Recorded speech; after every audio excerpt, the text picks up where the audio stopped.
بسم اللہ الرحمن الرحیم۔ عزیز طلباء، السلام علیکم ورحمۃ اللہ وبرکاتہ۔ آج کی اس ویڈیو کے اندر ہم مضمون پڑھیں گے عیدین، مضمون نمبر 5 عیدین۔ عیدین یہ تثنیہ ہے، تثنیہ دو کو کہتے ہیں، اور عید اس کا واحد ہوگا، یعنی عیدین دو عیدیں۔ اور عیدین میں نے جیسے بتایا کہ عید اس کا واحد ہے۔ عید عود سے ہے، عود کہتے ہیں عربی زبان کے اندر لوٹ کر آنے کو، بار بار آنے کو۔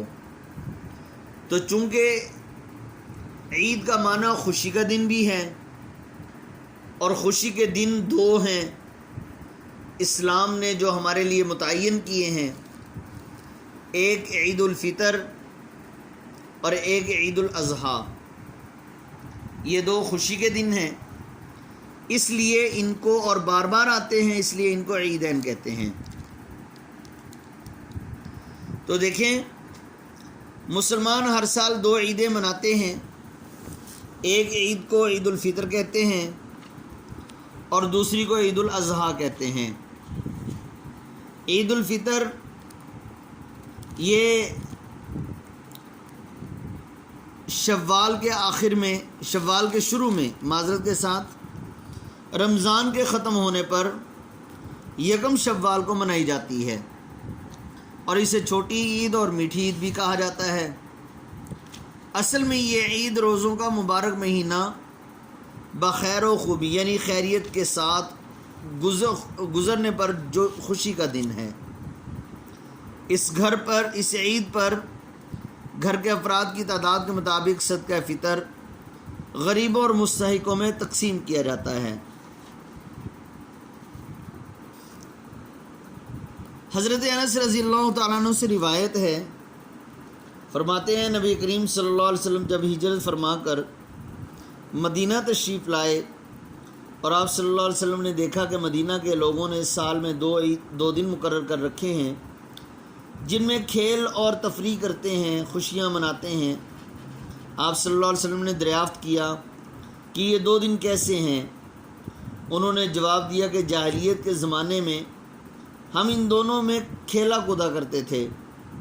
آپ صلی اللہ علیہ وسلم نے فرمایا، اللہ نے ان دونوں کے بدلے میں تمہیں دو دن ان سے زیادہ بہتر عطا فرمائے ہیں، یعنی ایک عید الفطر کا دن اور ایک عید الاضحیٰ کا دن۔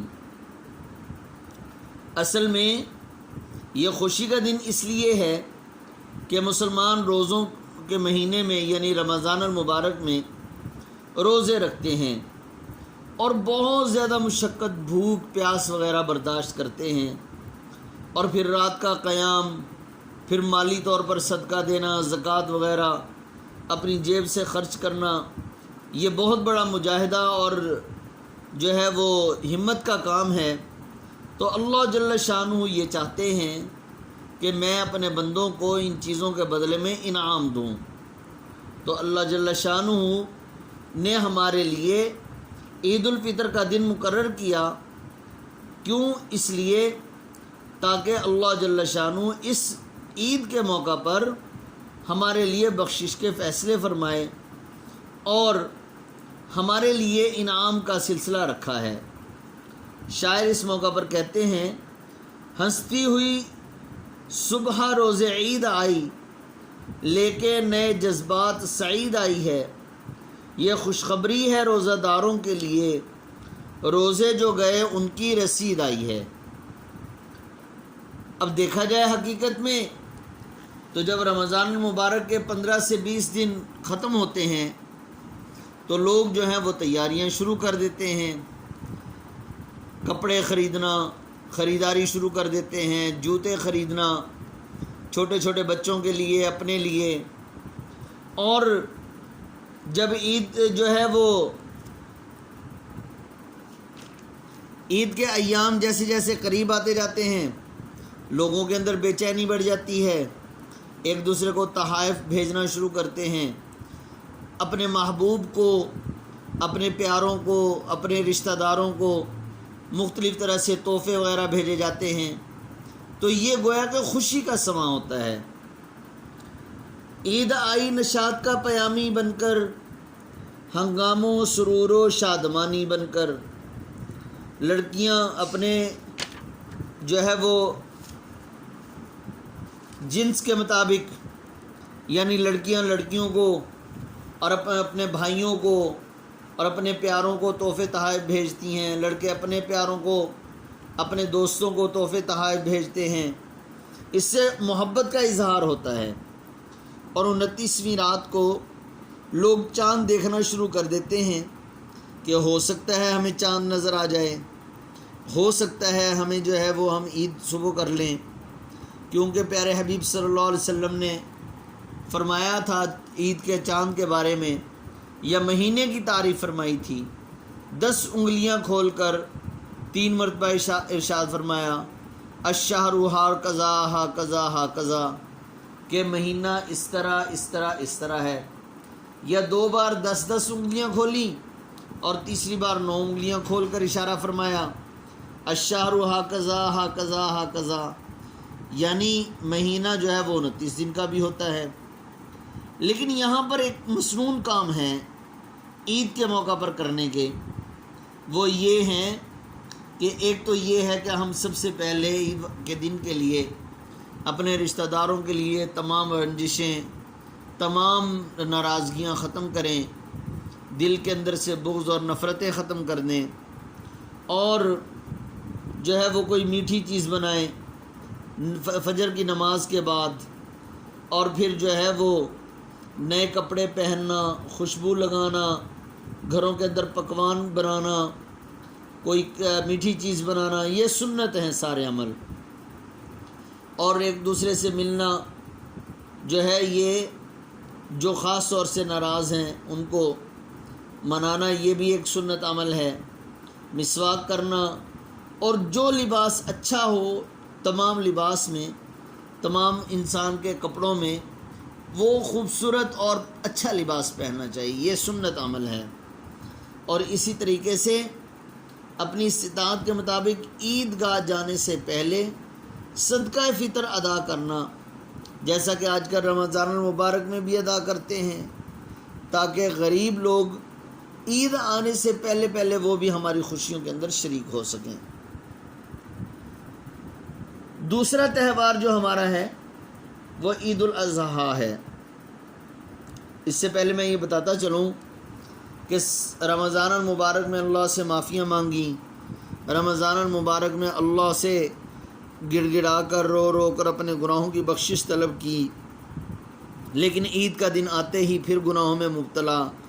مطلب یہ ہے کہ پکی سچی توبہ نہ ہوئی۔ تو عزیز طلبہ، ہمیں ایسا نہیں کرنا چاہیے۔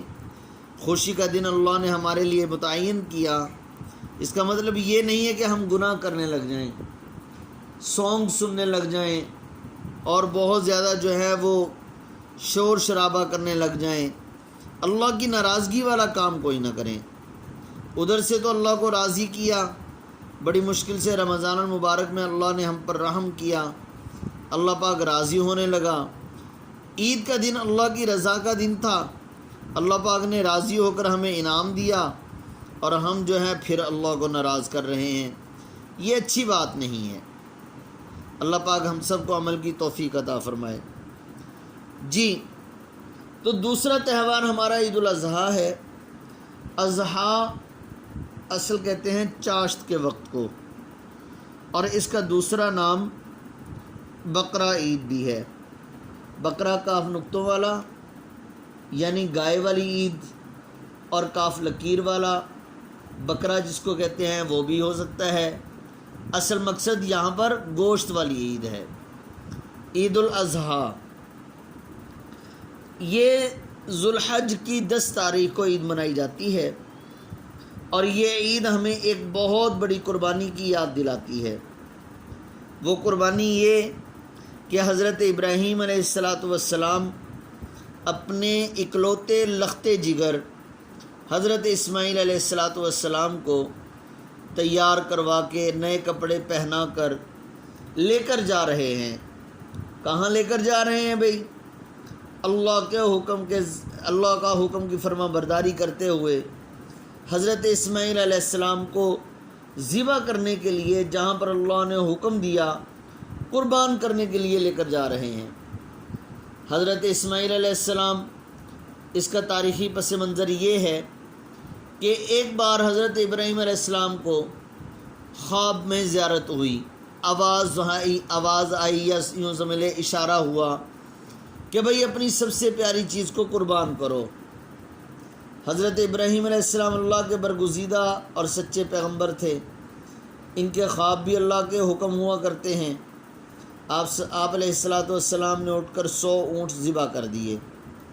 دوسری رات پھر خواب آیا، پھر 100 اونٹ ذبح کر دیے۔ تیسری رات پھر یہی خواب آیا۔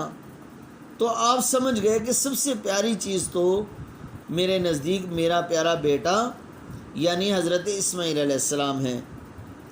یہاں پر حفیظ جلندری نے شعر کہا، بشارت خواب میں پائی کہ اٹھ ہمت کا سامان کر، بشارت خواب میں پائی کہ اٹھ ہمت کا سامان کر، پے خوشنودی مولا اسی بیٹے کو قربان کر۔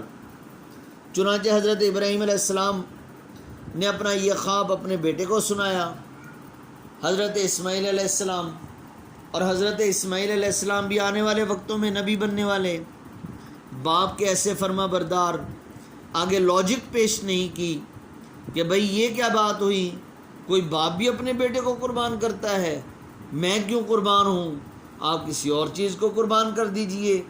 حضرت اسماعیل علیہ السلام نے ایسا نہیں کہا، بلکہ حضرت اسماعیل علیہ السلام نے آگے سے یہ کہا قرآن پاک کے اندر، جس کا مفہوم یہ بنتا ہے کہ جو آپ کے رب نے آپ کو حکم دیا ہے ابا جان آپ اس کو کر گزریے، یا ابت افعل ما تؤمر ستجدنی انشاءاللہ من الصابرین، اے میرے پیارے ابا جان جو آپ کو حکم دیا گیا وہ آپ کر گزریے، آپ مجھے انشاءاللہ صبر کرنے والوں میں سے پائیں گے۔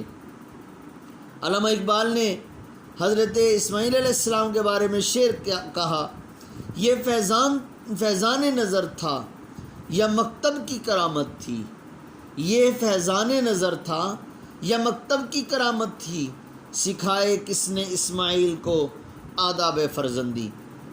فوراً جو ہے دونوں باپ بیٹا جنگل کی طرف چل دیے۔ شیطان نے جگہ جگہ پر بہکانے کی کوشش کی۔ حضرت ابراہیم علیہ السلام نے ہر جگہ پر اللہ اکبر کہہ کر، بسم اللہ اللہ اکبر کہہ کر، اور یہ سمجھ کر کہ یہ شیطان کا خیال ہے، اس کو پتھر مارے۔ اللہ کو ابراہیم علیہ السلام کی ادا پسند آئی کہ 3 پتھروں کے نشان بنا دیے، کوئی حاجی جب تک وہ پتھر نہ مارے اس وقت تک اس کا حج قبول نہیں ہوگا، جمرات کے موقع پر۔ پھر حضرت اسماعیل علیہ السلام کو لٹایا۔ اسماعیل علیہ السلام کہنے لگے، ابا جان میری آنکھوں پر اور اپنی آنکھوں پر پٹی باندھ لیجئے، کہیں ایسا نہ ہو کہ میری شفقت، میری محبت آپ کے دل میں آ جائے اور آپ کی شفقت میرے اوپر غالب آ جائے اور اللہ کا حکم پورا نہ کر سکو، مجھے باندھ دیجئے اور میری قمیض میری والدہ محترمہ کو دے دیجئے اور ان کو بتا دیجئے۔ شیطان نے حضرت حاجرہ کو بھی بہکانے کی کوشش کی کہ تمہارا خاوند تمہارے بیٹے کو قربان کرنے کے لیے لے کر جا رہا ہے۔ 1-2 بار اس نے بہکانے کی کوشش کی، پھر تیسری بار اس نے خود ہی کہہ دیا کہ یہ اللہ نے اس کو حکم دیا ہے۔ تو چنانچہ جب یہ سنا حضرت حاجرہ سلام اللہ علیہا نے، تو انہوں نے حضرت حاجرہ علیہ السلام اللہ علیہا نے شیطان کو یہ جواب دیا کہ پھر اللہ کی اس میں بہت ہی بہتری ہوگی، اللہ پاک کے حکم سے میرا خامند کر رہا ہے، جو وہ کر رہا ہے بہت اچھا کر رہا ہے۔ چنانچہ حضرت اسماعیل علیہ السلام نے حضرت اسماعیل علیہ السلام کو اوندھے منہ لٹایا، چھری پھیرنے لگے، چھری نہ پھری، اور 1 بار 2 بار 3 بار قریب پتھر پڑا ہوا ہے اس کے اوپر زور سے چھری ماری، پتھر کٹ گیا، لیکن حضرت اسماعیل علیہ السلام کی سکن نہ کٹی، ایک خراش تک نہیں آئی۔ اور پھر جو ہے وہ جب پٹی کھولی تو دیکھا تو حضرت اسماعیل علیہ السلام کی جگہ پر دمبا پڑا ہوا ہے۔ حضرت جبرائیل علیہ السلام جنت سے دمبا لے آئے اور ابراہیم علیہ السلام کو خوشخبری سنائی کہ اللہ جل شانہ نے آپ کی قربانی کو قبول کر لیا ہے۔ تو شاعر اس جگہ پر کہتے ہیں غرض دمبا ہوا قربان اسماعیل کے صدقے، ہوئی یہ سنت اس ایمان کی تکمیل کے صدقے۔ چنانچہ مسلمان اس سنت کو زندہ کرتے ہوئے اپنے جانور قربان کرتے ہیں، خون بہاتے ہیں، پھر اس کا گوشت جو ہے وہ 3 حصوں میں تقسیم کیا جاتا ہے، ایک حصہ اپنے لیے، ایک حصہ رشتہ داروں کے لیے، ایک حصہ غریبوں کے لیے۔ اور اس بات کا خیال ضرور رکھا جائے گوشت تقسیم کرتے ہوئے کہ بعض دفعہ ایسا ہوتا ہے کہ جو غرباء کو دینا ہوتا ہے وہ صرف اور صرف چھیچھڑے اور جو گوشت اچھا نہیں لگتا ہم وہ تقسیم کر دیتے ہیں۔ ایسا نہیں کرنا چاہیے، 3 حصے برابر کرنے چاہیے۔ اور نیکی اس وقت تک کمال تک نہیں پہنچتی، اس کا ثواب اس وقت تک اچھی طرح سے نہیں ملتا جب تک کہ اس کو اپنی محبوب چیز کو قربان نہ کیا جائے۔ تو گوشت کے برابر کر کے 3 حصے کیے جائیں، اس میں اپنی پسند کا گوشت بھی ڈالا جائے۔ صرف چربی اور چھیچڑے ہم دوسروں کو غرباء کو تقسیم کر دیتے ہیں، پتہ نہیں اللہ کے ہاں ایسا قبول ہوگا یا نہیں، لیکن یہ قبول کرنے کے آثار نہیں ہیں۔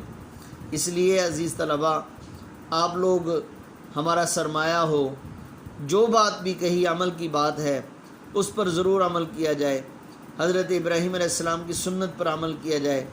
گوشت کی تقسیم میں برابر 3 حصے کر کے اچھا گوشت خود بھی رکھا جائے، اچھا گوشت رشتہ داروں کو بھی دیا جائے، اچھا گوشت غرباء کو بھی دیا جائے۔ اللہ پاک ہم سب کو عمل کرنے کی توفیق عطا فرمائے۔ تو آپ نے عیدین کے حوالے سے 2 عیدیں سال کے اندر آتی ہیں، 2 عیدیں جو ہیں آپ نے یہ مضمون یاد کر لینا ہے۔ السلام علیکم ورحمۃ اللہ وبرکاتہ۔